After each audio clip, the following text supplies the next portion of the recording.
આપણે ગામમાં light of હતી ને, બંધ જ હતી લાઈટ, અંધારપટ હતું આપણે ગામમાં કે આટલી લીમડી ન બળવી જોઈએ, પ્રકાશ આ બહાર હોય ને આ બધામાં આપે ગુણી આવી દે કે પૂઠો આડે લગાવી દે, આટલો પ્રકાશ ન જ આવવો જોઈએ. કેમ કે પાકિસ્તાનનો પ્લેન ફરે ને એને એમ થાય અહીંયા ગામ દે એટલે બૂમતા ફેંકે.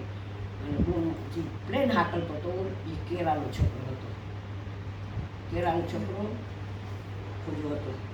એ છોકરાનો જન્મ અહીંયા હતો અને પછી એના મા બાપ 4 વર્ષ પાકિસ્તાન ગયા એટલે છોકરાને લઈ ગયા. પછી ત્યાં તો વાત કરતા હોય ને આવી રીતે થયું, આવી રીતે હતું, પછી તારા મા બાપ અહીંયા લઈ આવ્યા. પછી એ છોકરો પાયલટ બન્યો.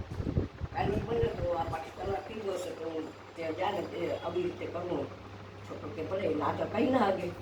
તો પછી એને ખબર પડી કે મારો જન્મ નહીં હોય, મારો જન્મ હું શું કામ ઉપર નાખું. એને એ જોઈ જાણીને એને આપણા એરપોર્ટ ઉપર નાખ્યા. બીજે ક્યાંય ન ફેંક્યા અને બીજી આપણે નદીએ બાજુ એમાં બેચા નાખ્યા, એમાં ખાડા કરી નાખ્યા. નદીમાં તો ઠીક છે પણ જ્યાં અમે આપણું પ્લેન ઉતરતું હતું ને અહીંયા આવીને પ્લેન ઉતરીને ત્યાં તો એક મોટો ખાડો, સીધું તો ખબર નહોતો પ્લેન તો અંદર જ પી જવાનું હોય, પછી ફૂટો ખાડો. એ લોકો એવી રીતે ગોઠવ્યું હતું પણ ઓલો છોકરો બહુ હોશિયાર હતો. પછી તો બિચારો જઈને પકડાઈ ગયો કે આવી રીતે કેમ કરવું. લોકો મૂકે ખબર પડી જાય. હા પણ બહુ છોકરો બહુ આપણો દેશ બચે વિચાર કરવા. આજે આપણે હતી ને આપણે પાકિસ્તાનમાં હતું આજે.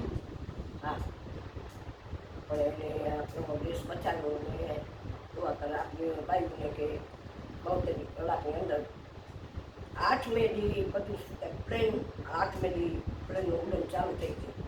6 મહિના તો ન રોકાય. એ લોકો કીધું 6 મહિના લાગી જશે એમ ના હાલે. પછી એવું તો વિચારે આપણું ઘણા વર્ષો 81